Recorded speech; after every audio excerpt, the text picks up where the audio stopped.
começar aí. Tá. Olá pessoal, tudo bem? Vamos falar um pouquinho sobre a cinesiologia do punho e da mão, tá?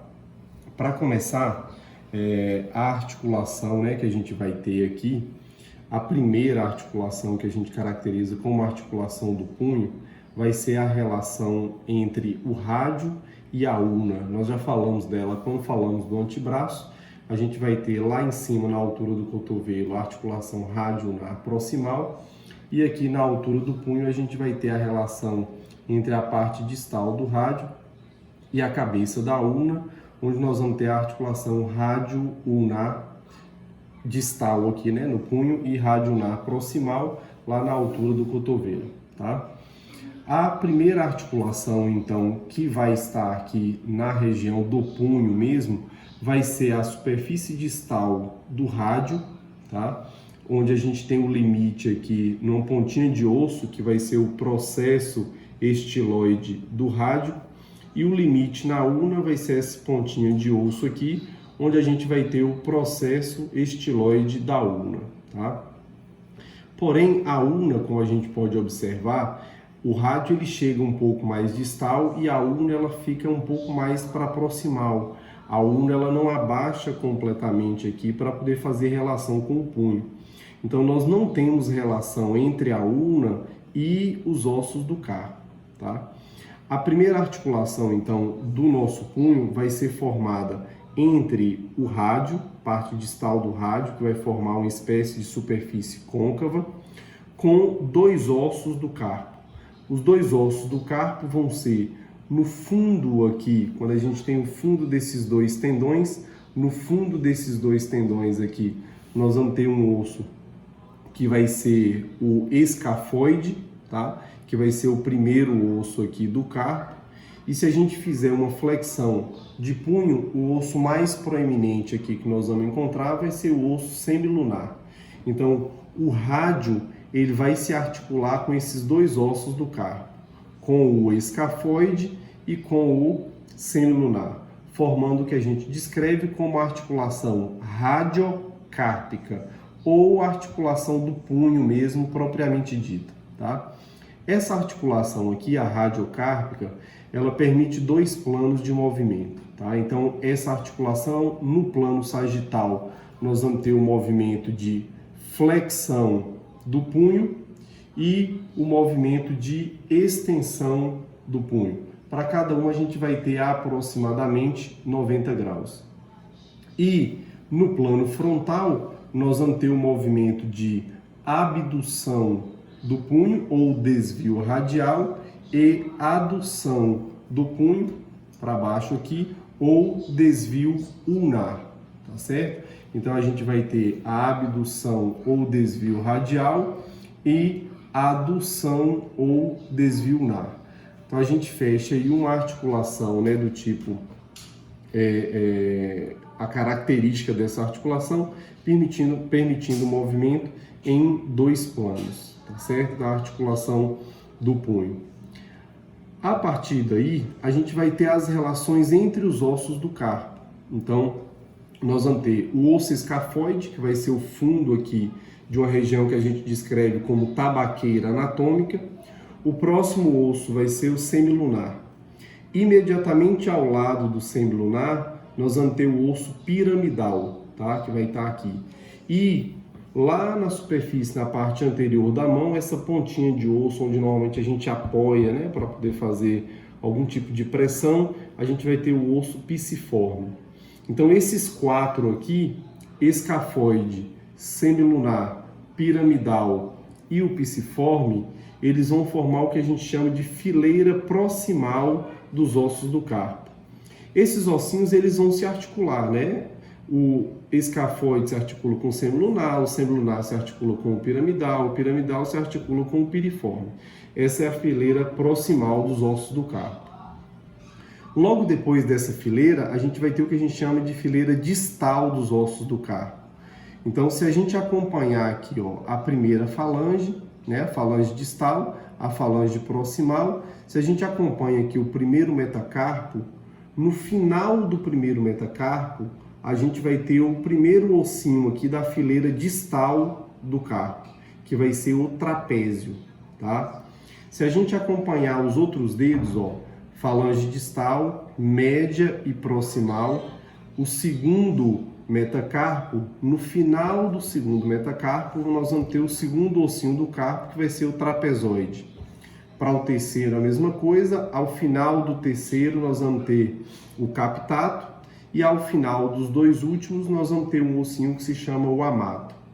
Então, todos esses ossos aqui, a fileira proximal, né, e a fileira distal, eles vão se articular. A gente vai caracterizar aqui como articulações mediocárpicas ou intercárpicas. Todas essas articulações aqui do carpo, a gente considera ela como, nós consideramos como articulações planas. São articulações que vão ter apenas discretos deslizamentos de uma superfície articular em relação à outra, tá certo? Em seguida, nós vamos ter as articulações que vão ser as articulações entre os ossos do carpo com os metacarpos. Então, a gente vai ter a primeira articulação, né, formada entre o primeiro metacarpo e o trapézio, o segundo metacarpo e o trapezoide, o terceiro metacarpo e o captato, o quarto e quinto metacarpos e o amato. Essas articulações aqui a gente também vai considerar elas como articulações do tipo plana, tá? Com apenas mobilidade em deslizamento de um ossinho em relação ao outro, tá bom? Em seguida, a gente vai ter a relação entre... Então, nessa relação, né, entre os ossos do carpo com o metacarpo, essa primeira articulação aqui entre o metacarpo e o primeiro ossinho do carpo é uma articulação que a gente caracteriza com uma articulação do tipo celar, tá? Onde a gente vai ter uma estrutura em que uma superfície articular vai abraçar a outra, tá certo? Isso faz com que nosso polegar ele tenha movimento em alguns planos diferentes, né? Que vai ser diferente dos outros dedos, tá? Então, aqui na articulação carpo-metacárpica do polegar, ela é celar. Nosso polegar vai fazer os seguintes movimentos.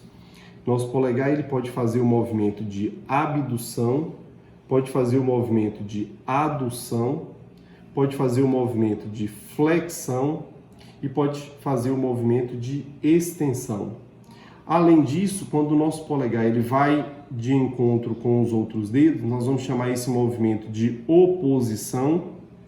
E quando ele volta, então a oposição quando ele volta, a gente vai chamar como movimento de reposição, tá bom?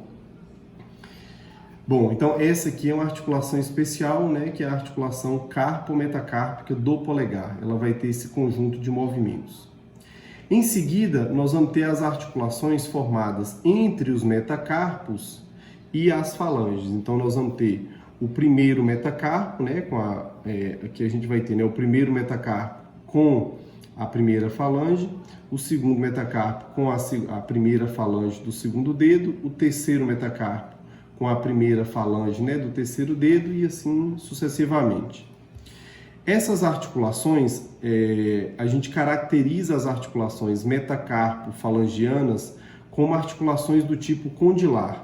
Essas articulações elas vão fazer dois planos de movimento. Então, nossos dedos eles podem fazer o movimento de abdução, quando a gente separa os dedos, e a gente tem um movimento de adução, quando a gente fecha os dedos, tá? Então, esse movimento de abdução, né, dos dedos do segundo ao quarto e movimento de adução ocorre nas articulações metacarpo-falangianas. Então, são articulações do tipo condilar, dois planos de movimento, vão fazer os movimentos de abdução e adução, tá bom?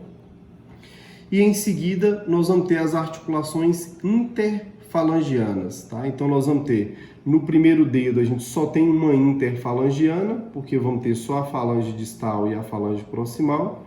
E nos outros dedos nós vamos ter a articulação, né, interfalangiana distal e a interfalangiana proximal. Distal, proximal, para todos os dedos. As articulações interfalangianas a gente vai chamar como articulações do tipo gínglimo ou dobradiça. São articulações que só movimentam no plano sagital. Então a gente vai ter um movimento de flexão dos dedos, né, das falanges, e extensão dos dedos. A gente não gradua esses movimentos aqui, né, de abdução, adução, flexão e extensão dos dedos, porque são movimentos de pequena amplitude ou, na verdade, alguns até têm mais amplitude, mas é muito variável de paciente para paciente. Então não há uma graduação exata desses movimentos, tá bom? Então, só recapitulando, as articulações metacarpo-falangianas são do tipo condilar, 2 planos de movimento, abdução e adução, e fazem flexão e extensão. Já as interfalangianas são do tipo gínglimo ou dobradiça, só fazem os movimentos de flexão e extensão, tá? Do ponto de vista muscular, os músculos que vão agir aqui na mão e no punho, eles vão ter origem aqui em cima no cotovelo. Vão ter origem na região do epicôndilo medial do cotovelo, tá? Então, todos eles, os flexores, se originam aqui na região do epicôndilo medial, tá? Se a gente faz um movimento aqui de oponência desse dedo e puxa um pouquinho o punho para trás e pede para o paciente fazer uma força para frente, para cima, aí nós vamos localizar aqui os tendões que são responsáveis pela flexão. Nós vamos ter aqui, então, o mais medial, a gente vai ter o flexor ulnar do carpo. Exatamente no meio, nós vamos ter o músculo palmar longo. E logo do lado dele, a gente vai ter um tendão que a gente palpa aqui, que vai ser o flexor radial do carpo. E entre o flexor ulnar do carpo e o palmar longo, nós vamos ter um espaço aqui que vão estar 2 músculos, os flexores superficiais dos dedos e os flexores profundos dos dedos, tá? Esses são os 5 flexores que a gente vai ter. E na região dorsal da mão, se a gente pede para o paciente fazer uma extensão do punho, faz força para cima, nós vamos ter aqui todos os músculos que vão fazer a extensão do punho e dos dedos, os dedos para cima. Isso, para cima. Aí a origem vai estar aqui no epicôndilo lateral, nós vamos ter do lado do rádio o extensor radial do carpo, do lado da ulna o extensor ulnar do carpo, e até aqui na região do punho um tendão só, que é dos extensores dos dedos, porém quando a gente observa aqui na altura da mão, força para cima, na altura da mão a gente vai ter um tendão para cada dedo, tá? Do 2º ao 4º dedos. Já o polegar, a gente tem delimitado esses 2 tendões aqui, tá? Que são o abdutor longo do polegar e o extensor curto do polegar. Tá? Esses 2 tendões, eles formam uma região nessa definição aqui que a gente caracteriza como tabaqueira anatômica. Tá? Vamos ter ainda alguns músculos que fazem parte do que a gente chama de musculatura intrínseca da mão, que origina e finaliza na própria mão. Só que aí não dá para a gente fazer essa definição clínica. Então, do ponto de vista clínico, a gente entende essa musculatura como um grupo. Então, nós vamos classificar essa parte um pouquinho mais gordinha aqui da mão como região tenar, onde a gente vai ter a maioria dos músculos flexores da mão e flexor aqui e adutor do polegar. E nessa região um pouquinho menos gordinha, nós vamos chamar de região hipotenar, onde a gente vai ter os flexores dos dedos, principalmente o flexor do dedo mínimo. Entre os ossinhos da mão aqui, a gente vai ter ainda uma musculatura intrínseca da mão, que vão ser os interósseos palmares, vão estar aqui, e os interósseos dorsais, que vão estar nessa parte mais do dorso. E vão ter ainda uma outra musculatura que ajuda principalmente nos movimentos de abdução e adução dos dedos, que são os lumbricais, tá bom? E a gente finaliza a cinesiologia do punho da mão, certinho? Obrigadão.